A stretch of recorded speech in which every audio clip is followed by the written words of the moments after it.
예, 시장의 핵심 이슈를 추적하는 마켓 주민 시간입니다. 앞서 CES 2024하고 JP모건 헬스케어 컨퍼런스 바이오 얘기도 했었는데요.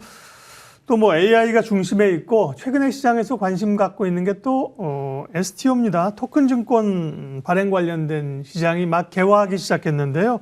오늘 관련된 시장 전망과 관련주인 갤럭시아 머니터리 집중 분석합니다. 하이투자증권 스마트 PB센터 이화진 과장님, 정경민 변리사님 두 분 함께합니다. 어서 들어오십시오. 네, 이화진 과장님께서 먼저 이 토큰 증권 STO라는 게 무엇인지 알고들은 이제 많이 계실 텐데요. 개념 정리 그다음에 시장이 얼마나 커지는지 좀 봐주시겠어요?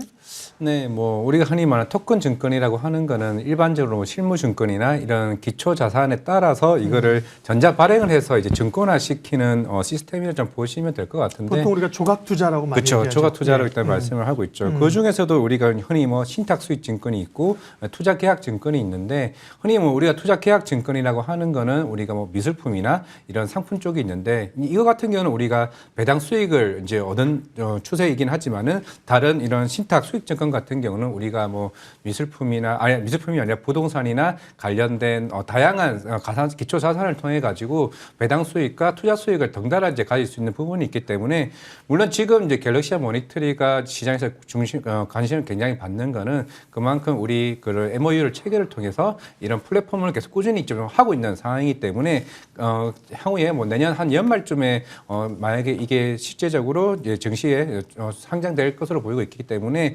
일단은 내년 상반기까지는 이런 STO 관련해서 이 플랫폼이 하나둘씩 추가되는 시즌이 좀 되지 않을까 생각을 하고 있습니다. 네. 토큰이라는 단어가 우리가 좀 익숙지 않아서 그러는데요. 예, 이런 자산을 디지털화한 것이고요.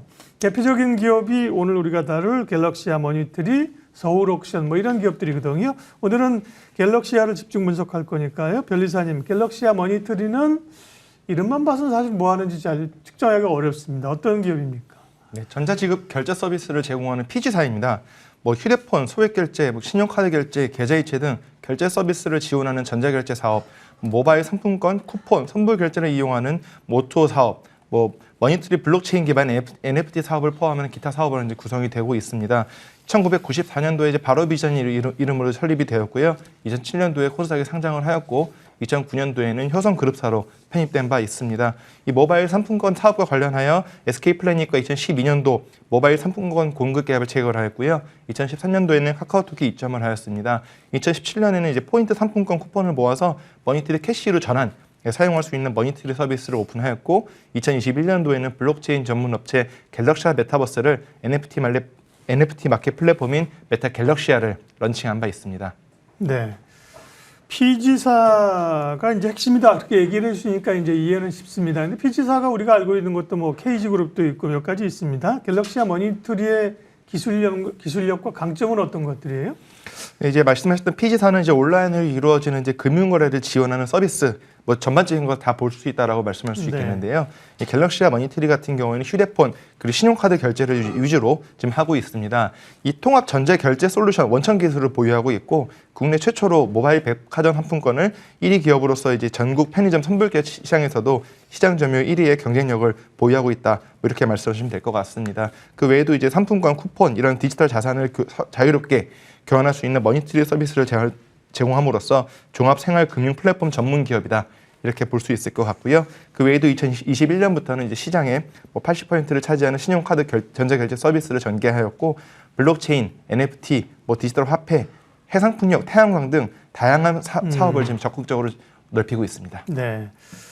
자, 오늘은 이제 STO 관련한 것인데, 이화진 과장님, 그러면 이제 STO 얘기하면서 뭐 결제사들도 다른 것도 있을 수 있는데 갤럭시아가 이렇게 부상하고 있는 이유는 뭔가요? 네, 맞습니다. 뭐 K옥션도 뭐 투게더 아트나 아트투게더 통해서 미술품 관련 플랫폼을 만들고는 있지만은, 일단 갤럭시아 모니터리 같은 경우는 다른 경쟁사 대비해서 일단 가장 많은 이제 MOU를 체결을 했고, 이제 그런 토큰 증권 플랫폼을 지금 준비하고 있는 총 6개 정도가 준비하고 있고, 물론 증권사는 지금 한 3개 정도 지금 유진투자증권 투자증권이나 신한 금융투자와 같은 3개 정도의 증권사를 하고 있지만은 아마 내년 상반기에는 좀 추가적으로 2-3군데에 대한 증권사까지 이제 MOU를 추가적으로 조금 이제 MOU를 좀 체결하지 않을까라고 생각을 하고 있기 때문에 그러면서 좀 대표적으로 이런 전자결제 서비스로서 토큰 증권에서 좀 한 발 좀 앞서 있다라 좀 생각을 하고 있기 때문에 결국엔 내년에 STO 시장이 열린다고 하게 되면은 그만큼 갤럭시와 모니터리가 뭐 다른 K옥션 이런 회사들보다 기초 자산을 많이 가지고 있다는 측면에서 아까 변리사님께서 말씀하셨던 미술품이나 뭐 항공기 엔진, 뭐 신재생 에너지나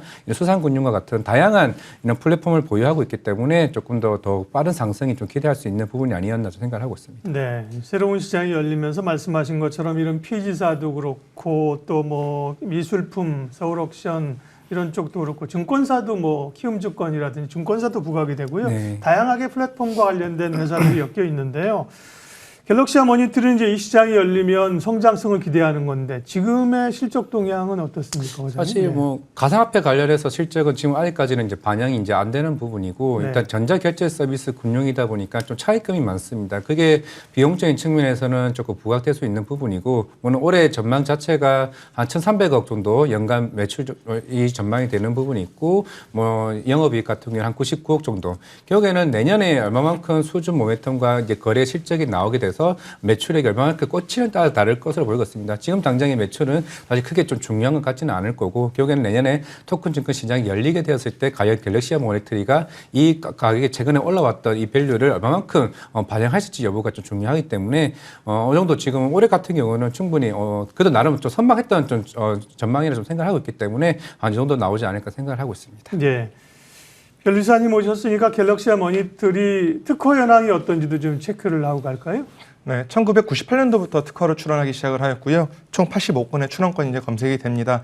대부분의 특허는 한국에 74건, 87%의 특허 출원율을 보이고 있고요. 특허 출원권 85건 중에 등록된 건은 41건, 48%의 등록률을 보이고 있습니다. 기술 분야별로 살펴봤을 때는 아무래도 금융 쪽, 그래서 이제 그 금융용 뭐 데이터 처리 시스템 방법에 대한 특허가 대부분을 좀 차지하고 있었고요. 그 중에서 이제 등록된 특허 이제 두 건을 간단하게 좀 살펴보면은 네. 2020년도에 출원돼서 2022년도에 등록된 특허인데요. 디바이스 인증 기반 간편 결제서 방법 그 서비스에 대한 것이고요. 디바이스 정보뿐만이 아니라 사용자 설정 비밀번호까지 결합을 하여서 키값을 생성하고 이에 따라서 간편 결제를 수행할 수 있다. 뭐 이런 대한 내용이고. 그 다음 특허는 이제 해외 송금 수납 대행 서비스에 관련된 것인데 송금인이 이제 수행 대행 뭐 편의점 단말을 이용해서 현금을 해외 계좌로서 쉽게 뭐 송금할 수 있는 그런 BM 특허라고 이렇게 보시면 될 것 같습니다. 그 외에도 이제 관련 서비스 동향을 살펴봤을 때 약간 정치되어 있는 그런 모습이라 보면 될 것 같습니다. 아무래도 전자 이런 모바일 그 서비스 쪽은 현재 기술 분야가 뭐 많이 이렇게 개척되고 있지 않다 이렇게 해석할 수 있으면 될 것 같고요. 그 외에도 이제 과연 주연 출연인을 살펴보면은 마스터카드, 페이페이, 도시바, 삼성전자, 히타치 등 관련 금융 사업들의 주요 출연인을 살펴볼 수 있었습니다. 네.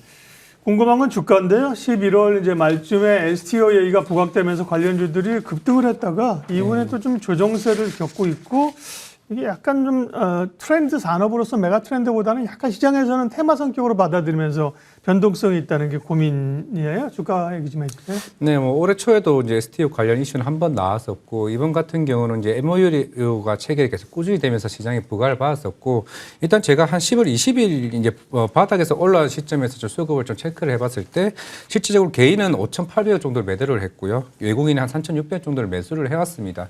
그만큼 이제 개인이 뭐 최근에 조금 많이 좀 팔았던 측면도 없지 않아 있었던 거고 결국에는 이쪽 시장이 충분히 계속 열릴 수 있다라는 측면이기 때문에 이건 내년 상반기에 이제 STO 관련해서 물론 갤럭시 모니터리가 여러 증권사와 이제 MOU를 나온다고 하게 되면 추가적인 상승 충분히 이루어질 수 있을 것으로 보이고 있습니다. 지금 4,000원에서 14,000원까지 단기간에 지금 급등을 했고 지금 10,000원까지 내려온 상황이기 때문에 결국에는 추가적인 모멘텀 얘기가 나왔을 때 하면 추가적인 상승은 충분히 나올 수 있는 흐름이 아닐까라고 생각을 하고 있습니다. 네.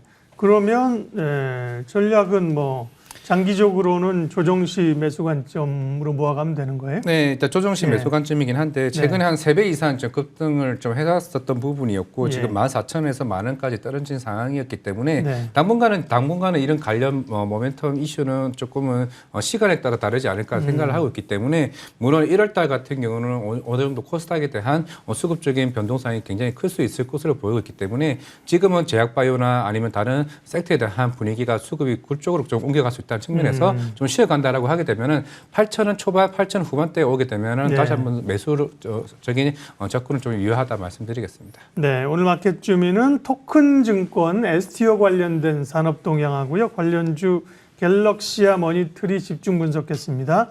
하이투자증권 이화진 과장님, 정경민 변리사님 두 분 함께했습니다. 고맙습니다.